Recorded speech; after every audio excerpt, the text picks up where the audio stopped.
Hey, what's going on YouTube? I just wanted to make a video on curing and drying medical marijuana, and I actually have been using Ed Rosenthal's Marijuana Grower's Handbook to do so, and just been using this as a whole guide since it's my first medical marijuana grow. I really use this book to guide me through and just to teach me all about the processes and the best techniques that Mr. Rosenthal has suggested in this awesome book. And for those who do not have this, I strongly recommend that you do get it for yourself. Just really a great read, and that's something that I strongly again recommend for you to have. And I'll show you my process shortly after I go over a few things in this book about curing and drying, and I'll definitely show you what I've done. So Mr. Rosenthal said that curing is really a process after harvesting and before drying the medical marijuana. And he recommends to keep the room at a 60 to 70 degree temperature, or 15 to 21 degrees Celsius, and a humidity of 50%. And that would probably be the best for curing, as he would say. And what curing does is really it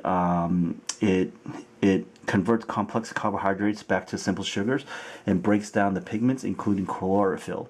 And if you dry too quickly or without curing, it retains that chlorophyll and it gives the smoke a greener, minty flavor, and it causes it to be a rougher smoke, and definitely a less intense odor. So curing is definitely a very, very important process, and that was recommended by Mr. Rosenthal. And what I've done to follow those instructions, this is what I've done.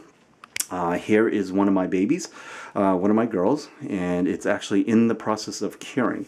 And what I did was, on harvest day, I actually harvested the whole plant itself. I decided to do that to prolong the curing process. Instead of cutting the individual branches and then hanging them up on string, I just cut the whole plant down. But what I did before I cut it down was I trimmed all the leaves, took off all the fan leaves, trimmed all the sugar leaves, and then I decided to take it down, and then I hung it up. And for the first 24 hours, I let it dry in the dark at a room temperature of between 60 and 70 degrees per Mr. Rosenthal, with the 50% humidity. Actually, I set this to about 50 to 60% because I don't want it too dry. Anything below 45% humidity will really speed up the drying process, and that's not what I want. I actually want to prolong it. So I set it to about 50, 55 to 60% humidity to let it smoothly go. Just a fair warning, don't go over 60% because then you'll have to worry about mold processes. So mold getting onto your medicine, I mean. So back to what I've done. Harvested, first 24 hours, I hung it up in the dark and just let it sit there. And then when I come in after the first 24 hours, I feel the bud. And if the buds feel dry or a little crunchy, that's when I take this black garbage bag. And the reason why I chose black is because it blocks out even more light. It does sit in the dark, but it blocks out the light. And then I close up the bag. I try to seal it as tightly as I can on the top. And let me show you.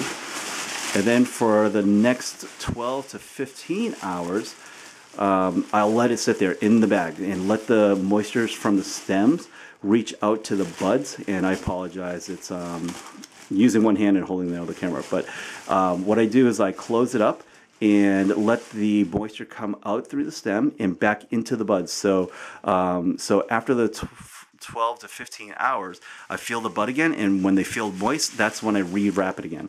And I continue that process over and over again until the buds are actually completely dry and the stems snap.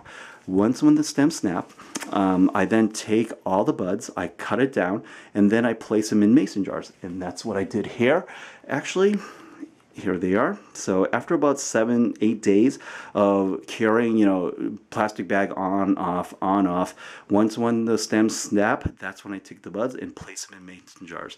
And here's the first actual girl that I harvested last week. So far it's so good. It's really smelling wonderful. It smells like black licorice, actually. It's super silver haze. And I actually tried to smoke it the first 2 days of drying and curing, and it makes a huge difference. I have to say, this girl really gave me a heavy hit, head high.